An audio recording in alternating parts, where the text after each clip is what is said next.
Bonsoir Olivier, quoi. Bonsoir Jean. Combien ça rapporte de prêter de l'argent à des PME? C'est vous qui choisissez en fait le risque que vous êtes prêt à prendre, puisque vous choisissez les entreprises auxquelles vous prêtez. Parler, je faisais un peu mieux que la moyenne.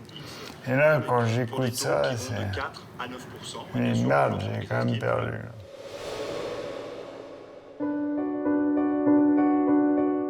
Quelle émotion! Moi, je suis tellement content de te retrouver, tu le sais à chaque fois, Olivier. Je vais aller vite parce que je voudrais qu'on incite. Mon idée, c'est que ma problématique avec Invincible ST que j'ai regardé et que j'ai adoré, c'est que moi, j'ai peur que les gens aillent pas le voir parce qu'ils se disent, ouais, bon, ils le font pour être sympa avec Olivier ou pour, voilà, alors que ce film, je pense, nous rend plus forts. Et je pense que le message que je voudrais faire passer, je sais pas ce que t'en dis, mais c'est plus de dire, allez, va pas le voir pour Olivier, allez pas le voir pour les gens qui vont pas bien, allez pas le voir pour quelque raison que ce soit, allez le voir pour vous, quoi. Je sais pas ce que t'en penses.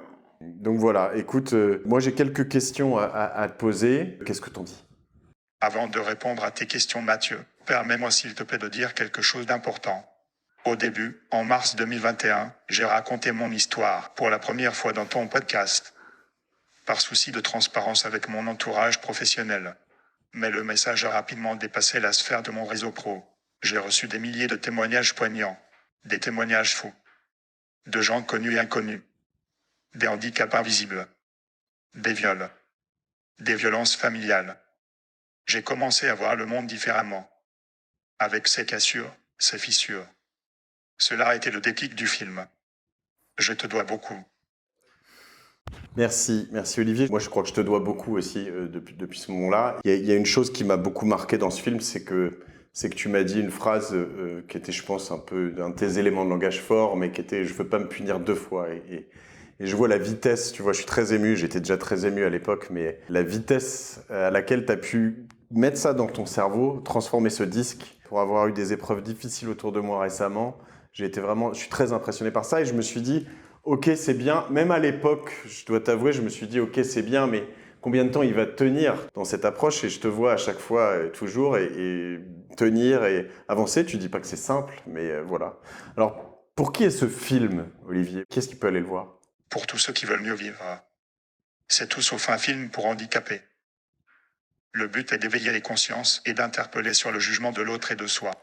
Plus largement, le regard des autres et le regard sur soi est un sujet qui touche tout le monde, handicapé ou non.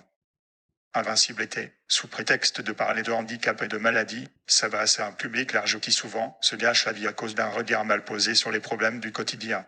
Invincible était clairement une ode à la vie et à l'amour. Rien de glauque. De la beauté, des rires, quelques larmes parfois, mais surtout une furieuse envie de vivre. Je te confirme que voilà, c'est des émotions, la beauté, du rire, quelques larmes. Je te confirme, il y a eu des larmes et du rire aussi. Moi, j'ai eu une tranche de rire de folie dans ces images avec Axel Alétru que j'ai contacté directement, en me moquant de lui aussi, en lui disant que je le trouvais trop beau dans ce film. Ces plans que vous avez faits sont assez incroyables. Et toi, justement, quels sont les retours que tu as eus? Il y a eu quelques avant-premières déjà. Nous avons des retours incroyables des avant-premières. À Nîmes, à Toulon, à Montpellier, à Paris, les premiers spectateurs ont été bouleversés. La presse aussi. Mais cela ne nous empêche pas d'être fébriles avant la sortie nationale le 31 mai. J'imagine, et tiens, je précise pour ceux qui veulent aller le voir que l'important, c'est les premiers jours dans le cinéma. Donc allez-y dès le 31, j'allais dire le 32, non, le premier, ou dans les premiers jours, dès le premier week-end, c'est ce qui fait aussi la différence, c'est ce qui fait que la vie d'un film peut chavirer dans un sens ou dans l'autre. Et je trouve que c'est vraiment intéressant de se dire que on ne sait pas actuellement où on enregistre ça, mais je pense que ça pourrait être un tsunami aussi, ce film. Moi, j'ai eu la chance de le voir avant tout le monde, et Inch'Allah, comme on dit. Mais aussi, moi, ce que je voudrais savoir, c'est depuis notre enregistrement en mars 2021, qu'est-ce que tout ça, ce film, ça t'a apporté à toi? Dans quel état d'esprit tu te sens maintenant que tu l'as fini? Est-ce que c'est, excuse-moi du terme, une sorte de petite mort? Est-ce que c'était quand même un énorme projet pour toi? Tu as plein d'autres beaux projets, tu as toujours October, mais là, tu es encore dans ton enthousiasme. Comment tu te sens, toi? J'ai été très gâté. Grâce au film, j'ai fait des rencontres inspirantes. Cela a été un enchantement et m'a fait grandir. J'ai rencontré d'incroyables combattants et philosophes. Si j'en crois les premiers retours des spectateurs, la discussion avec l'art amine et philosophe Delphine Orviller fait l'unanimité. À égalité avec la course folle en buggy avec un autre de tes invités, Axel Alétru.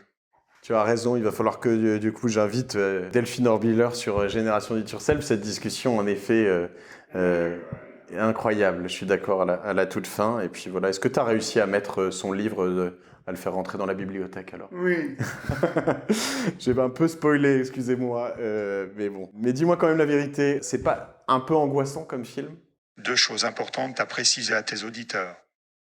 Nous avons fait aujourd'hui une discussion en voie de synthèse. Ce n'est pas très spontané, mais au moins vous me comprenez. Bon, je vous rassure tout de suite, dans le film, je parle et on me comprend.